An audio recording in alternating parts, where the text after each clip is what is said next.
दक्षिण भारतातल्या केरळात काँग्रेस प्रणित UDFनं तब्बल 140 पैकी 102 जागा जिंकत ऐतिहासिक विजय मिळवला। पण या मोठ्या विजयानंतर सर्वात मोठा प्रश्न होता की केरळचा पुढचा मुख्यमंत्री कोण होणार। आणि 10 दिवसांच्या चर्चेनंतर अखेर VD सतीशन यांच्या नावावर शिक्कामोर्तब झाले।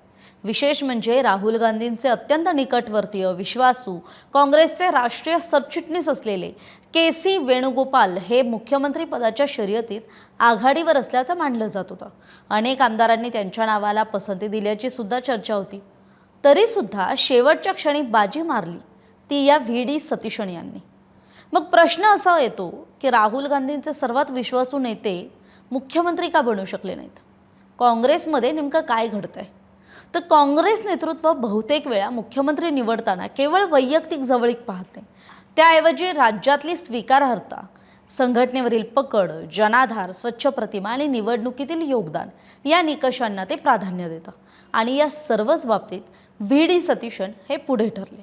2021 मध्ये विरोधी पक्षनेते झाल्यानंतर त्यांनी केरळ काँग्रेसला पुन्हा उभारी दिली, गटबाजी कमी केली, कार्यकर्त्यांना सक्रिय केलं आणि डाव्या सरकारविरोधात आक्रमक भूमिका घेतली। सतीशन हे काँग्रेस संघटनेत तयार झालेले नेते आहेत। पेशाने ते वकील आहेत। केरळ हायकोर्टात ते वकिली करत होते। मात्र त्यांच्या राजकीय जीवनाची सुरुवात विद्यार्थी काँग्रेसपासून झाली होती।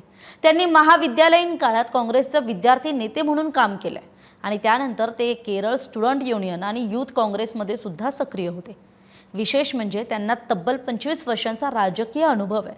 2001 पासून ते विधानसभेवर विजयी होत आले।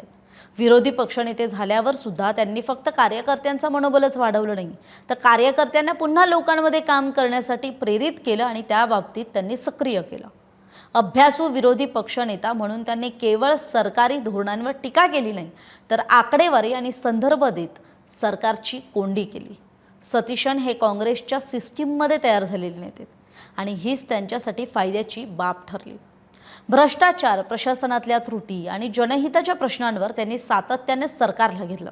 त्यांच्या नेतृत्वामुळे काँग्रेस कार्यकर्त्यांचा आत्मविश्वास वाढला, त्यांची स्वच्छ प्रतिमा आणि 25 वर्षांचा राजकीय अनुभवही त्यांच्याच बाजूने गेला। दुसरीकडे KC वेणुगोपाल यांची भूमिका ही काँग्रेसमध्ये राष्ट्रीय स्तरावर अत्यंत महत्त्वाची मानली जाते। म्हणजे राहुल गांधी आणि काँग्रेस नेतृत्वाला संघटना मजबूत करण्यासाठी त्यांची दिल्लीमध्येच गरज आहे। म्हणूनच काँग्रेसने पुन्हा एकदा असा संदेश दिला असेल की राहुल गांधींचे जवळचं असणं हेच म्हणजे मुख्यमंत्री पदाची हमी नसते। काँग्रेसमध्ये शेवटचा निर्णय घेताना पक्षाची राजकीय गरज, संघटनात्मक समीकरणं आणि राज्यातलं वास्तव यांना जास्त महत्त्व दिलं जातं।